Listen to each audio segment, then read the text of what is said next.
Pantomim atau seni yang mengutamakan gestur tubuh dan mimik wajah kini kian tergusur oleh kesenian lainnya. Banyak masyarakat yang menganggap jika pantomim sendiri merupakan jenis seni yang absurd dan abstrak karena sulit dipahami dan kurang menyampaikan pesan kepada para penikmatnya. Namun, hal ini justru menimbulkan motivasi bagi para pelaku seni pantomim untuk berkreasi lebih baik lagi. Salah satunya komunitas mim Palembang.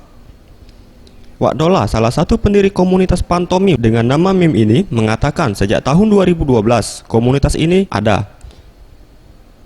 Untuk anggota komunitas ini dari berbagai kalangan dan pendidikan dengan satu kesamaan menyukai pantomim.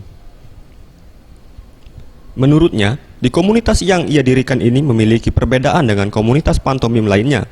Jika pada pantomim lainnya hanya menggunakan gestur dan mimik wajah saja, pada komunitas ini menambahkan efek suara seperti hentakan, jeritan, hingga gertakan yang menurutnya menjadikan gestur dan mimik wajah dari para pelaku pantomim lebih tegas. Dan makna yang disampaikan akan lebih mudah dipahami oleh para penikmat pantomim. Pantomim dengan gerak dan gerak wajah dengan gerak badan, mimik ya.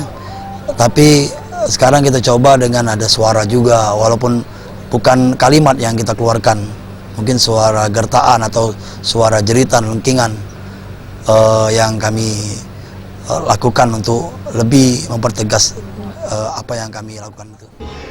Ia berharap melalui komunitas ini masyarakat Kota Palembang dapat kembali menikmati pantomim sebagai salah satu jenis seni. Anugerah Sandi Pratama, Maulana Yusuf, Sriwijaya TV.